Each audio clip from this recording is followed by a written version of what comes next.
Hello and welcome to BharatShakti.in. I'm Brigadier Chatterji. We're going to be talking about a very interesting issue today. Who is going to be the next Indian Army's Chief of the Army Staff? Well, the government yesterday came out with a notification that was like putting the cat amongst the pigeons. What the notification read was not the next chief's name, but it read that the current chief has been given 30 days extension. Well, we'll take off from there. I have with me our editor-in-chief, Nitin Gokhale. Nitin, welcome home. Thanks. We have an interesting subject. Yes. And nobody better qualified, I would say, to talk about it. Not really, but one has followed this process for now about 25 years or so, and that is why one can talk about. So normally, if you are talking about the process of selection of the chief, well, I think yesterday or Sunday evening was a bit of a surprise. That's an understatement. I'm sure the military circles were agog with excitement, concern, depending on where you stand and what you are. But a lot of rumors also that why this has been done. But the government, of course, has all the prerogative to decide how they want to play it.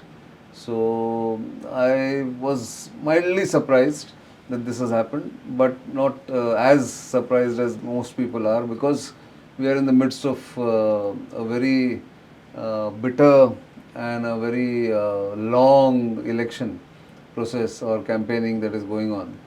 And I think nobody has the mind space at the top to take a considered decision, if I can say that. But that said, there will be obviously many motives attributed to that decision. Now, all told, whether you say the government was busy or not, it's not this thing propped up, impromptu. It's not that. No, that. it is not. So it's something very much which people knew they had to come to a decision at a particular point in time. Right. So, well, I don't see that playing so much. No, so my guess, and again, it's complete guess, there's no information on this, and nobody will give us that information ever.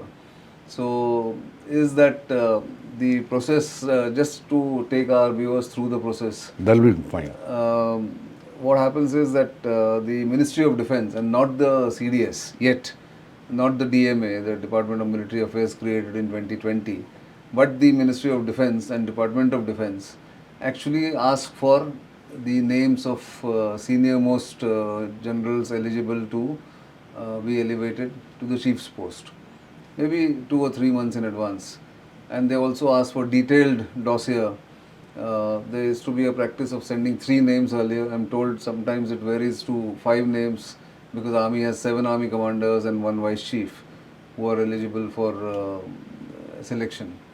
And if they have a post of, say, somebody in the CNC, SFC, Strategic Forces Command, or CISC, or Andaman Nicobar Command, so even that person comes into contention.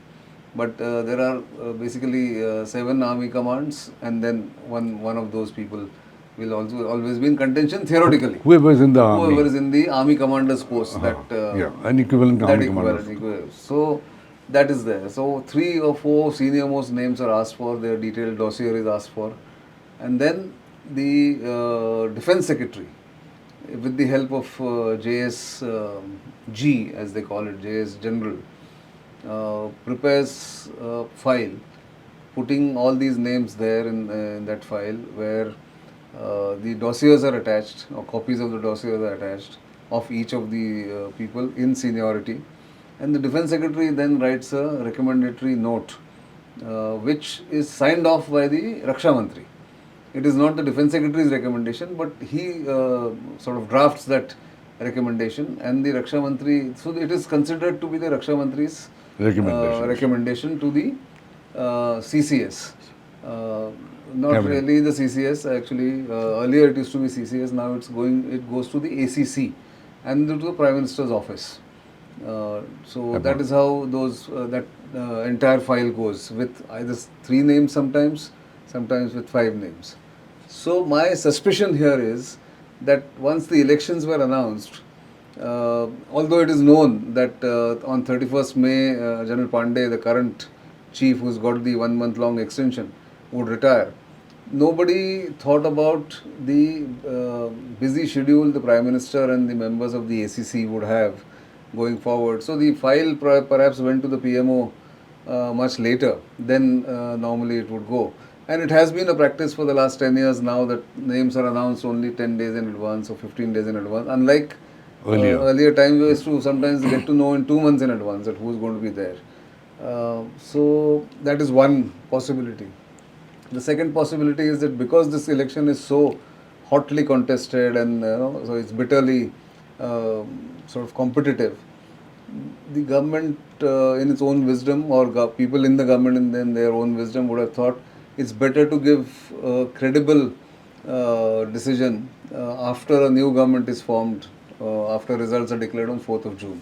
Whatever. I mean, and the third and the most common explanation been given by people is that the person, that is the current Vice Chief, Lieutenant Upendra Dwivedi, who is supposed to be the front runner because he is the senior most amongst the army commanders, is to be elevated, is being not thought about as a natural process or a natural progression by people. That's the common refrain and common sentiment amongst people, that there is something that may not happen in the way people are thinking, that he will be elevated in a natural progress. Nitin, I'll come back to that because I've got something more to get out of you on that issue.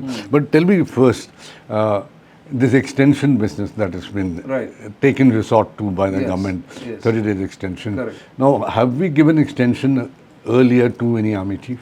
Yes, it has happened exactly 50 years ago to General G.C. Bewoor, who was the successor to General Sam Manekshaw, later Field Marshal Sam Manekshaw, who took over as the army chief in 1973.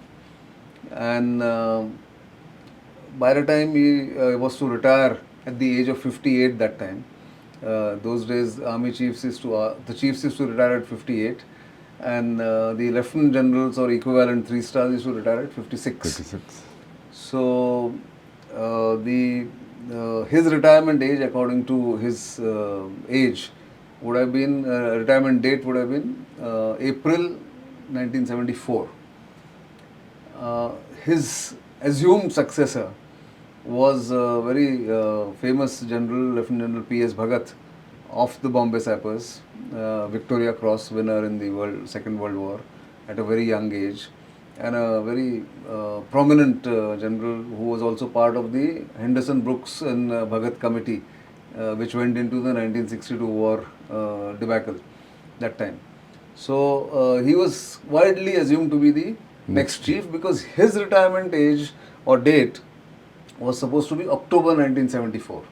So which means he had enough time to go, and he would have assumed command on 30th April 1974. So that didn't happen.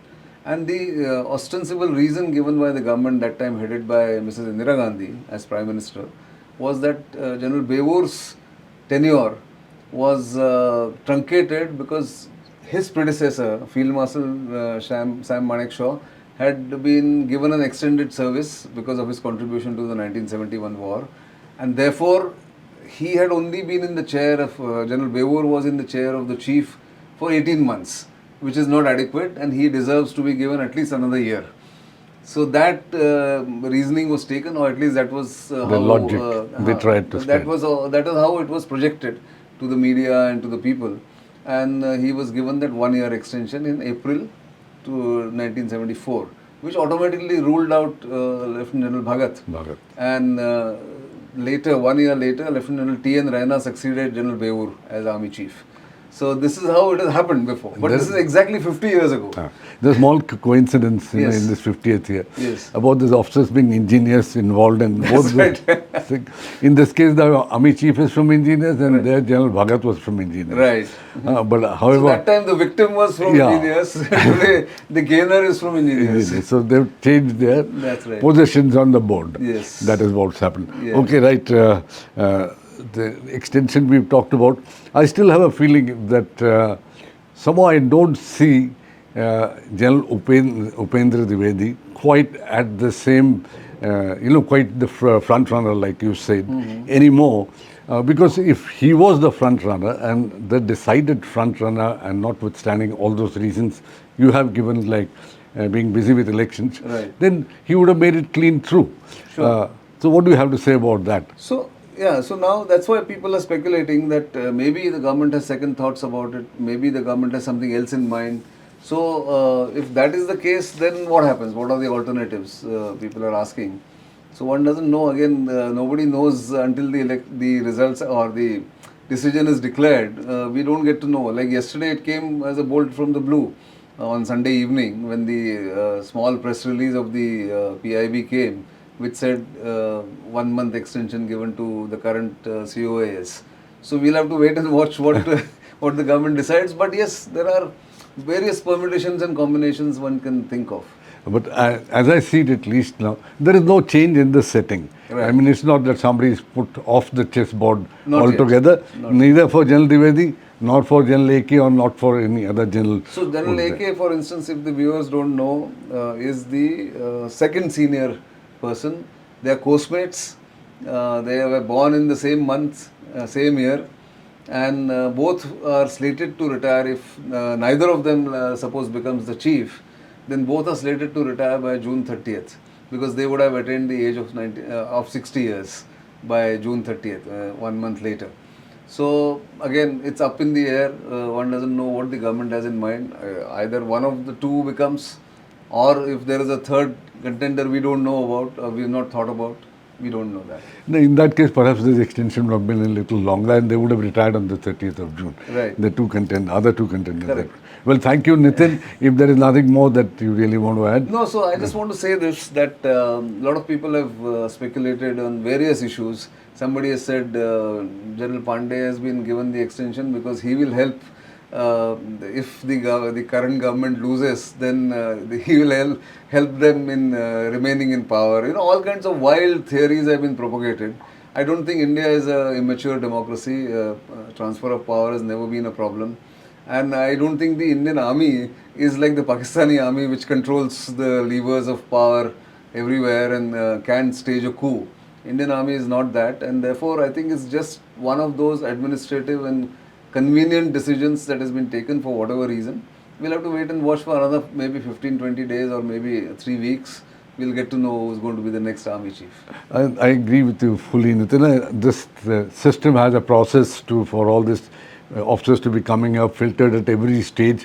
So obviously there is no great deviation from the normal that can be made by any political party or any system like that. Absolutely. Anyway, thank you so much, Nitin. Thanks Pleasure. for joining us. Pleasure. Thanks a lot. And thank you, viewers. Thanks for tuning into BharatShakti.in, and do tune in like this now and then, and you will find such interesting stories.